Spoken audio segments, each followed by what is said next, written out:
نبی پاک صلی اللہ تعالیٰ علیہ وسلم جب واپس تشریف لائے، واپس اب اس سفر میں جنت و دوزخ کا بھی ملاحظہ کیا، عرش و کرسی، لوح و قلم اور سارے اللہ تبارک و تعالیٰ کی خدائی کو دیکھ کر واپس تشریف لائے۔ حضور فرماتے ہیں میں جب آیا تو اس کے بعد نبی پاک صلی اللہ علیہ وسلم فرماتے ہیں میں مسجد حرم کے اسی احاطے میں تھا جہاں سے مجھے لے جایا گیا تھا، اور جب میں آنکھ کھول کر دیکھتا ہوں تو میرے دروازے کی زنجیر ابھی ہل رہی تھی جس کو کھول کر گئے تھے۔ حضور پاک صلی اللہ تعالیٰ علیہ وسلم جس بستر پر آرام کر رہے تھے وہ بستر ابھی گرم ہی تھا، یعنی کتنی دیر گرم رہ سکتا ہے سوئے ہوئے آدمی کا بستر۔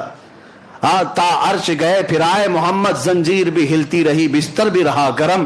اس کے بعد نبی پاک صلی اللہ تعالیٰ علیہ وسلم صبح جب تشریف لاتے ہیں صحابہ کے درمیان، اب امتحان کا وقت شروع ہے۔ اس وقت سے جو امتحان شروع ہے امت کا وہ آج تک چل رہا ہے اور قیامت تک چلے گا۔ معراج کا سفر ہر زمانے کا امتحان ہے، ہر زمانے کا۔ اب دیکھنا آج میں بیان کروں گا، کل کتنے ابو جہل نکلیں گے پتہ نہیں، اور کتنے صدیق اکبر کے چہیتے نکلیں گے وہ بھی معلوم۔ وہاں امتحان تھا۔ اب حضور صلی اللہ علیہ وسلم اپنے معراج کا سفر بیان کرنے لگے۔ صحابہ بھی تھے، مکہ کے مشرکین بھی تھے، کفار بھی تھے، سب کے سامنے جب حضور نے بیان کیا میں مسجد حرم سے بیت المقدس گیا۔ بیت المقدس تو سب کو پتا ہے، آسمانوں کا سفر اس وقت کوئی نہیں کیا تھا، لیکن بیت المقدس تو گئے۔ لیکن بظاہر نبی پاک صلی اللہ علیہ وسلم نے اپنی زندگی میں یعنی پیدل سفر کر کے کبھی حضور بیت المقدس ایک بار بھی نہیں گئے، صرف معراج کی رات گئے، اس سے پہلے بھی نہیں، اس کے بعد بھی کبھی گئے نہیں۔ حضور صلی اللہ تعالیٰ علیہ وسلم ایک ہی بار معراج کے سفر میں بیت المقدس گئے۔ جب سب کو سنایا اور اس کے بعد نبیوں کی امامت کا واقعہ، پھر آسمانوں کا سفر، پھر اس کے بعد سدرۃ المنتہا، پھر عرش و کرسی، پھر مقام رب ذوالجلال، وصال کی لذتیں سنائے۔ اب جس کو ماننا تھا انہوں نے مان لیا، جس کو کچھ پوچھنا تھا انہوں نے پوچھ لیا، اور جس کو انکار کرنا تھا وہ ٹھٹا مار کر بھاگنے لگے۔ اسی محفل سے سب سے پہلے چیخ مار کر کے جو بھاگا تھا وہ ابو جہل تھا۔ اس نے کہا کہ یہ سب من گھڑت قصے ہیں، اس نے برے برے الفاظ کہے کہ بہک گئے، دماغ میں فلاں آ گیا فلاں آ گیا، اور نکل کر کے اس نے سوچا کہ اب یہ واقعہ بہت اچھا ہے ڈیمیج کرنے کے لیے۔ ہاں لوگوں کو بتاؤں گے دیکھو ایسے ایسے قصے بیان کر رہے ہیں، ہو ہی نہیں سکتا ایسے، کون مانتا ہے ایسے واقعات کو؟ اس زمانے میں جب سائنس ہی نہیں ہے، نہ کوئی راکٹ ہے، نہ کوئی پلین ہے کہ اڑ کر کے چلا جاتا، کچھ نہیں ہے۔ ابو جہل جب باہر نکلا تو سب سے پہلے ملاقات ابو بکر صدیق سے ہی ہوئی۔ حضرت ابو بکر صدیق محفل میں نہیں تھے جب حضور معراج کا واقعہ بیان کر رہے تھے، نہیں تھے، باہر تھے، آ رہے تھے کہیں سے۔ ابو جہل پکڑ لیا اور کہا ابو بکر ایک بہت اچھی خبر ہے۔ کہا کیا ہے؟ کہا مکہ میں ایک شخص آیا ہے اور وہ کہہ رہا ہے رات کے وقت وہ مسجد حرم سے اٹھا اور مسجد اقصی چلا گیا ایک ہی رات میں۔ کیا ایسا ممکن ہے؟ حضرت ابو بکر نے کہا ایسا کیسے ہو سکتا ہے؟ ایسا اتنا لمبا سفر 1400 کلومیٹر کا ایک رات میں کون کیسے کر سکتا ہے؟ وہ بھی اس وقت زیادہ سے زیادہ تیز رفتار اونٹ کی سواری تھی، اس کے علاوہ کوئی سواری نہیں، ایسا کیسے ہو سکتا ہے؟ تو ابو بکر صدیق نے جیسے ہی یہ جواب دیا ابو جہل ہنسنے لگ گیا زور سے۔ حضرت ابو بکر صدیق کو شک ہوا، پوچھا کون کہہ رہا ہے یہ بات، کون کہہ رہا ہے؟ ابو جہل نے کہا ابھی تو صرف میں نے مسجد اقصی تک کی بات کی، وہ تو اور آگے کی بات کر رہا ہے۔ تو حضرت ابو بکر صدیق نے کہا کہ اور کون کہہ رہا ہے؟ ابو جہل نے کہا تمہارا سب سے قریبی دوست محمد صلی اللہ علیہ وسلم۔ حضرت ابو بکر صدیق کہتے سن ابو جہل، تو بیت المقدس تک کے سفر کی بات کر رہا ہے، اگر میرے محبوب ساتوں آسمانوں کی بات کریں تب بھی میں مان لوں۔ ابھی اس نے کہا نہیں تھا کہ ساتوں آسمانوں کے سفر کی بھی بات ہے، خود سے صدیق اکبر نے کہا اگر میرے آقا ساتوں آسمانوں کی بھی بات کریں تب بھی میں حقیقت کو تسلیم کروں گا، اس لیے کہ میرا محبوب وہ ہے جس کو ساری دنیا امین و صادق کہتی ہے۔ حضرت ابو بکر نے جب یہ کہا تو ابو جہل چہرہ لٹکا کر کے بھاگ گیا، اور اس کا کام نہیں ہوا۔ حضرت ابو بکر صدیق فوراً آئے، مجلس رسول ابھی قائم تھی، حضور صلی اللہ تعالیٰ علیہ وسلم ابھی تشریف فرما تھے، لیکن حضرت ابو بکر جب آئے تو اس وقت تک تو ابو بکر ہی تھے۔ جبرائیل امین حضرت ابو بکر سے پہلے آئے مجلس میں اور کہا اے اللہ کے رسول آپ کا یار غار، آپ کا قریبی دوست ابو بکر آ رہا ہے اور اللہ فرماتا ہے آج سے آپ کے ابو بکر کا لقب صدیق ہے۔ صدیق کسے کہتے ہیں؟ سچ بات کی تصدیق کرنے والا، ہر سچائی کو ماننے والا اسے صدیق کہا جاتا ہے۔ یہ لقب کسی کے باپ نے نہیں، خود اللہ رب العزت نے عطا کیا۔ آج جو صدیق اکبر سے جلتے ہیں وہ جل کر کے مریں گے، وہ جل کر کے مریں گے۔ حضرت ابو بکر کو صدیق کا لقب کسی اور نے نہیں، خود خلاق کائنات نے عطا فرمایا۔ رسول کریم صلی اللہ تعالی علیہ وسلم کے وہ عظیم ساتھی صحابی جنہوں نے اس وقت حضور صلی اللہ تعالی علیہ وسلم کی ہر چیز کو مان لیا جب لوگ انکار کر رہے تھے۔ اب سنیے، اب مزے کی بات یہاں سے، لوگ کیا اسی طرح چھوڑ دیتے؟ حضور صلی اللہ تعالی علیہ وسلم سے کچھ کفار مکہ نے سوالات پہ سوالات کی، کہا اچھا آپ بیت المقدس گئے تھے تو بتائیے بیت المقدس میں کتنے دروازے ہیں؟ آپ بتائیے۔ جو لوگ گئے تھے وہ تو کراس ویریفیکیشن کریں گے۔ حضور صلی اللہ تعالی علیہ وسلم کے بارے میں انہیں معلوم تھا، کبھی حضور گئے نہیں ہیں، تو کہا آپ بتائیے بیت المقدس کیسا ہے، مسجد اقصی کیسی ہے؟ نبی پاک صلی اللہ تعالی علیہ وسلم نے کہا آگے آ جاؤ بتاتا ہوں۔ جب آگے آئے نبی پاک صلی اللہ تعالی علیہ وسلم نے فرمایا اتنے دروازے ہیں، اتنی کھڑکیاں ہیں، ہر محراب کا ڈیزائن ایسا ہے، چھت ایسی ہے، صف ایسی ہے، محراب یہاں ہے، محراب مریم ادھر ہے، محراب زکریا ادھر ہے، محراب یحییٰ ادھر ہے۔ میاں ہم 10 سال اس مسجد میں نماز پڑھے، باہر گھر میں جا کر کے ابھی آپ کو پوچھیں مسجد میں کتنی کھڑکیاں ہیں، آپ کہیں گے نماز پڑھنے جاتا ہوں کھڑکیاں دیکھنے تھوڑی نا، آپ یہی کہیں گے۔ ابھی آپ بتاؤ، آنکھ نیچے کر کے بتاؤ اوپر چھت پہ کتنے پنکھے لگے ہیں، بتا پاؤ گے؟ ہو سکتا ہے اس مسجد میں کئی سالوں سے نماز پڑھ رہے ہیں، متولی صاحب بھی نہیں بول پائیں گے، نہ امام صاحب بتا پائیں گے کتنے پنکھے کتنے لائٹ، نہیں بتا پاؤ گے۔ حضور پاک صلی اللہ تعالی علیہ وسلم ہر نقشے کو بتا رہے ہیں، جبکہ امامت بھی فرما رہے تھے نبیوں کی، وہاں خطبے بھی ہو رہے تھے، حضور صلی اللہ تعالی علیہ وسلم کیسے بتا رہے تھے؟ حضور کیا بیت المقدس میں وہی ساری چیزیں دیکھ کر یاد کر کے آئے؟ نہیں، صحابہ بعد میں پوچھتے یا رسول اللہ صلی اللہ علیہ وسلم آپ نے بیت المقدس کا نقشہ ایسا بتایا جیسے برسوں نہیں صدیوں کوئی دیکھ دیکھ کر یاد کیا ہو، یہ کیسے ممکن ہے؟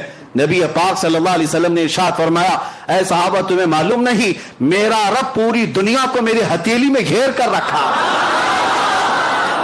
جب میں جس چیز کو چاہوں ہتھیلی کی طرح دیکھتا ہوں۔ جب مجھے بیت المقدس کو بتانا تھا، بیت المقدس کا ہر نقشہ میری ہتھیلی سے زیادہ میرے سامنے آیا تھا۔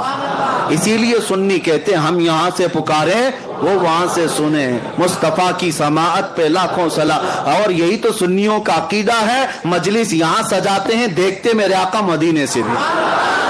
اور میں تو اکثر مجلس ذکر میں سب سے پہلے یہ شعر پڑھتا ہوں، ہم اس لیے یہ مجلس سجاتے، یہی شعر میں سب سے پہلے پڑھتا ہوں، وہ آئیں گے آتے ہوں گے ابھی آئیں گے، وہ آئیں گے آتے ہوں گے ابھی آئیں گے، یہی سوچ کے ہم نے محفل کو سجا رکھا ہے۔ کوئی محفل میرے آقا کی نگاہوں سے پوشیدہ نہیں ہے۔ بیت المقدس کا ہر نقشہ ان کو جب بتایا تو کیا کہتے ہیں؟ اس کے علاوہ جواب کیا تھا؟ دم بخود رہ گئے۔ ایک بات یاد رکھیں، معراج کا واقعہ ایسی کسوٹی ہے، ایسی کسوٹی صرف اس پر ایمان والا ہی اتر سکتا ہے، باقی منافق کے سامنے جتنی بھی دلیلیں لاؤ اس کا چہرہ کالا کا کالا ہی رہے گا۔ نہیں ماننا ہے نہیں ماننا ہے، نہیں ماننا ہے نہیں ماننا ہے۔ آپ کو کیا لگتا ہے یہ جتنے باہر سن رہے ہوں گے دور سے، ہم میری ریکارڈنگ سنتے ہیں اور اس کے بعد پھر غلط میسج بھیجتے ہیں، یہ کہاں سے ثابت، وہ کہاں سے ثابت؟ ہم تو یہی کہتے ہیں الحمدللہ ہمارے نصیب سے ثابت ہے۔ مصطفیٰ کی محبت کا چشمہ لگاؤ سب اجلا ہی دکھے گا، اور تم نے پہلے سے منافقت کا لال چشمہ پہنا ہے، اجلے کو بھی دیکھو گے لال ہی دکھے گا۔ چشمہ اتارو، غلطی چشمے کی ہے، جیسا چشمہ لگاؤ گے ویسا نظر آئے گا۔ اعلیٰ حضرت کی نظروں سے دیکھو، غریب نواز کی نظروں سے دیکھو، میرے آقا کو دیکھنا ہے غوث اعظم کی نظروں سے دیکھو، اور کتوں کی نظروں سے دیکھو گے، منافقین کی نظروں سے دیکھو گے، میرے آقا کیسے نظر آئیں گے؟ اور تم جو بھونکتے ہو نبی امتیوں کے برابر تھے تو تم ابو جہل کا چشمہ لگائے ہو، ابو جہل کو ویسی نظر آتے تھے، ابو لہب کا چشمہ لگائے ہو، تمہیں وہ سارے چشمے مبارک، ہمیں صدیق اکبر کی آنکھیں مبارک۔